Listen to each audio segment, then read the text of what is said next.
Bismillahirrahmanirrahim. Assalamualaikum warahmatullahi wabarakatuh. Saya Indriani Paluvi dengan NPM 216910414. Di tugas kali ini yang diberikan oleh Bapak Riki selaku dosen pengampu mata kuliah Kepramukaan dan UKS memberikan sebuah tugas untuk menjelaskan sebuah materi yang telah disampaikan kepada Bapak, lalu kami membuat videonya. Dan untuk video kali ini saya mengambil sebuah judul materi tentang Trisatya dan Dasadharma. Baiklah, untuk materi pertama yaitu tentang Trisatya. Trisatya ini berasal dari dua kata. Yang pertama itu tri yang berarti tiga dan satya yang berarti janji. Jadi dapat disimpulkan bahwa Trisatya yang berarti adalah tiga janji yang mendasari sebuah gerakan pramuka. Nah, adapun isi dari Trisatya. Isi dari Trisatya yaitu demi kehormatanku, aku berjanji akan bersungguh-sungguh menjalankan kewajibanku terhadap Tuhan, negara kesatuan Republik Indonesia. Yang kedua, menolong sesama hidup dan mempersiapkan diri membangun masyarakat. Dan yang terakhir yaitu menepati sebuah dasadharma. Dari ketiga isi tersebut memiliki sebuah makna yang berbeda-beda. Untuk isi yang pertama yaitu mengandung arti sebuah berkaitan dengan tentang ketuhanan, setelah itu negara dan juga Pancasila. Dan untuk isi yang kedua yaitu mengandung makna. Untuk isi yang kedua yaitu mengandung sebuah makna bahwa pada dasarnya seorang anggota pramuka dalam melakukan sebuah kegiatan apapun itu membutuhkan orang lain dalam keterlibatan kegiatan tersebut. Dan untuk yang ketiga yaitu yang mengandung sebuah arti bahwa seorang pramuka harus menanamkan sebuah pentingnya dari 10 isi dari Dasadharma. Oke, untuk lanjut ke materi yang kedua yaitu mengenai tentang Dasadharma. Nah, pasti tidak asing lagi dengan Dasadharma kalau misalnya kita sebagai anggota pramuka. Biasanya anggota pramuka itu dalam upacara-upacara mengucapkan 10 Dasadharma. Kita langsung masuki bahwa Dasadharma berasal dari dua kata yaitu dasa dan dharma. Dasa yang berasal dari bahasa Jawa yang artinya adalah 10. Sedangkan dharma dalam bahasa Sanskerta yang artinya merupakan sebuah kewajiban ataupun aturan. Nah, kalau misalnya kita gabungkan dasa dan dharma adalah artinya yaitu 10 kewajiban atau aturan yang perlu kita taati pada anggota pramuka. Adapun isi dari 10 Dasadharma yaitu yang pertama, takwa kepada Tuhan Yang Maha Esa. Yang kedua, cinta alam dan kasih sayang sesama manusia.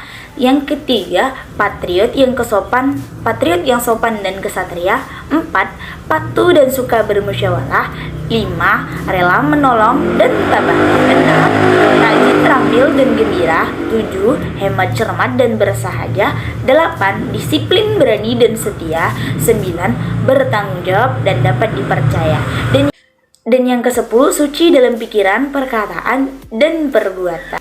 Untuk poin yang pertama yaitu takwa kepada Tuhan Yang Maha Esa. Nah, kandungan atau makna di dalam sebuah Dasadharma pertama itu tidak jauh dari dengan sila pertama yaitu ketuhanan Yang Maha Esa.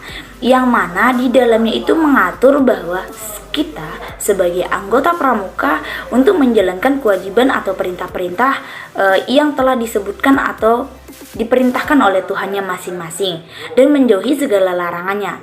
Contoh dari Dasadharma pertama, yang pertama rajin beribadah, yang kedua menjaga rasa toleransi terhadap sesama agama lain, saling menghargai, yang ketiga dilarang memakan atau minum minuman yang haram, contoh seperti daging babi, minum minuman beralkohol dan lain sebagainya.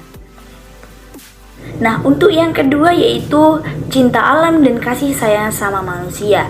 Tidak terhadap alam saja kita cintai, tetapi juga sesamanya, terhadap alam semesta dan lain sebagainya. Dan untuk contoh kita bahwa kita mencintai alam nih. Nah, contohnya itu seperti tidak membuang sampah sembarangan, tidak membuang sampah-sampah itu di sungai, menolong sesama hidup, itu kayak kita sama-sama sayang sama fakir miskin. Kalau misalnya teman kita membutuhkan sebuah pertolongan, kita bisa membantunya. Itu cara untuk kita bisa menerapkan dasa dharma yang kedua. Untuk poin yang ketiga yaitu patriot yang sopan dan ksatria. Seorang anggota pramuka itu karena mereka merupakan ekstrakurikuler wajib, jadi biasanya tingkah lakunya itu harus dijaga. Dimanapun tempat mereka berada, baik lagi di kegiatan ataupun di mana, mereka harus menjaga yang namanya sebuah etika dan sopan santun. Nah, contoh dari perilakunya yaitu ketika dia melakukan sebuah kesalahan, dia harus mengakui kesalahan tersebut. Rajin belajar ketika di sekolah.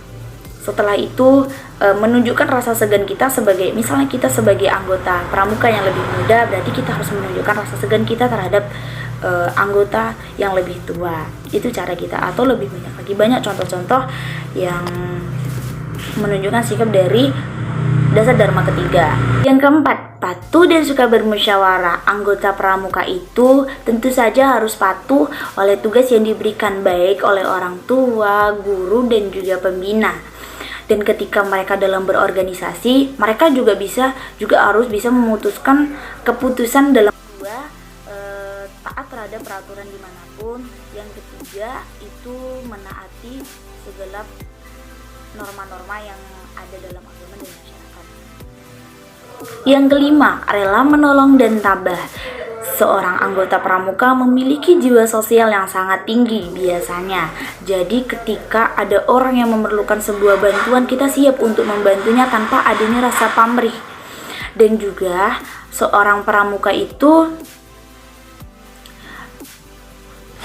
anggota pramuka itu selalu memiliki sifat yang tabah dalam menghadapi sebuah cobaan. Contoh dari dasar dharma yang ke-10 yaitu ketika seseorang mengalami sebuah cobaan atau dalam kondisi yang perlu bantuan, kita sebagai anggota pramuka harus siap untuk membantu tanpa adanya rasa pamrih.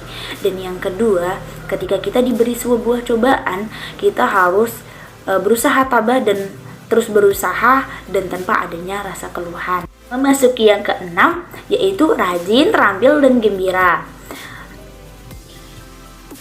Nah, kandungan dari dasa dharma yang keenam yaitu seorang pramuka ketika diberikan sebuah tugas, mereka harus bisa mengerjakan dengan terampil, kreatif, dan juga mengerjakannya itu dengan ikhlas dan riang gembira. Contoh dari perilaku yang keenam yaitu tentang ketika kita mendapatkan sebuah tugas, kita harus kreatif dalam mengerjakannya. Terus kita juga bisa menyusun sebuah jadwal kegiatan kita sehari-hari. Jadi ketika kita ingin melakukan apapun, kita sudah tersusun, tidak berantakan. Selanjutnya, ketika mengerjakan sebuah tugas yang diberikan oleh guru, pembina, ataupun siapapun, kita harus mengerjakannya dengan ikhlas, dengan hati yang gembira. Dan untuk yang ketujuh yaitu hemat, cermat, dan bersahaja. Nah, arti kandungan dalam sebuah dasa dharma yang ketujuh itu menjadi pribadi yang hemat sehingga memiliki sebuah tabungan untuk masa depan. Cermat dalam berarti ini adalah menghadapi setiap masalah itu dengan cermat. Contoh perilaku dalam dasa dharma yang ketujuh yaitu rajin menabung. Setelah itu terbiasa hidup sederhana. Yang kedua, terbiasa dengan tepat waktu. Next, untuk yang ke-8, disiplin, berani, dan setia. Disiplin, berani, dan setia adalah 3 hal yang menjadi kunci orang-orang sukses. Disiplin terhadap waktu, berani menghadapi setiap masalah yang ada. Contoh perilaku pada dasa dharma yang ke-8 yaitu selalu tepat waktu, selalu taat pada aturan yang berlaku.